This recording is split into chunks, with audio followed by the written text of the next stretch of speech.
নমস্কার বন্ধুরা, Anubha cooking village ফুডে আপনাদের সবাইকে স্বাগত জানাই। আজ আপনাদের সঙ্গে শেয়ার করব ভেটকি মাছের একটা দারুণ রেসিপি।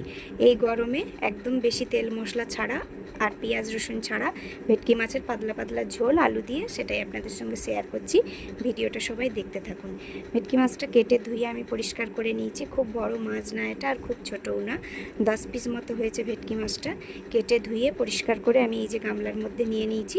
এবার ভেটকি মাছটা নুন আর হলুদ মাখিয়ে নেব ভাজার জন্য। এবার আমি এর উপরে দিয়ে দিচ্ছি নুন আর দিচ্ছি হলুদ গুঁড়ো।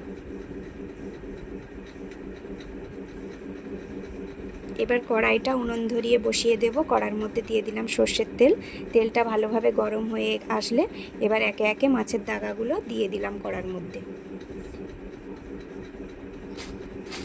প্রথমে আমি 4 পিস দাগা ভেজে নিচ্ছি।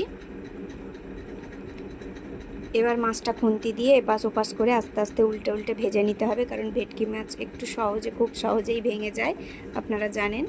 তার জন্য আমি আস্তে আস্তে ভেটকি মাছগুলো উল্টে নিচ্ছি।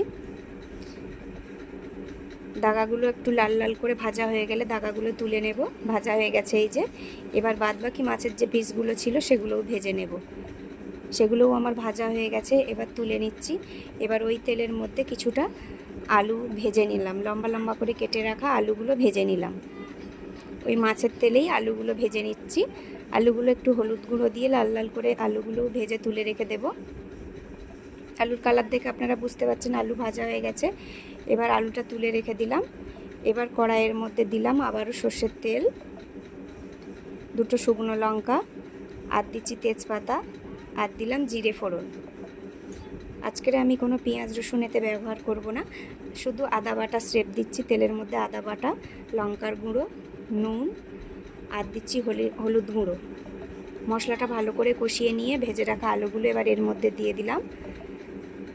আবারও মশলার সঙ্গে আলুগুলো ভালো করে কষে এতে দিয়ে দেব ধনে গুঁড়ো আর জিরে গুঁড়ো। ধনে গুঁড়ো জিরে গুঁড়ো দিয়ে 5 মিনিট মতো ভালো করে আলুর সঙ্গে মশলাটা কষাবো। খুব ভালোভাবে কষিয়ে মশলা দিয়ে তেল ছেড়ে গেলে এবার জল দিয়ে দেব। খুব ভালো করে ঝোল ফুটে উঠলে, আলুগুলো সেদ্ধ হলে তারপরেই ভেজে রাখা মাছগুলো এর উপরে দিয়ে দেব। ভেজে রাখা মাছগুলো এর উপরে দিয়ে হালকা ফুটিয়ে আমি নামিয়ে নিলাম। একদম তৈরি, দেখুন, আলু দিয়ে পাতলা পাতলা ভেটকি মাছের ঝোল। এখানে আমি কিন্তু কোনো গরম মশলাও ব্যবহার করিনি, কারণ গরমের মধ্যেই হালকা পাতলা ঝোল দিয়েই ভাত খেতে খুবই ভালো লাগে।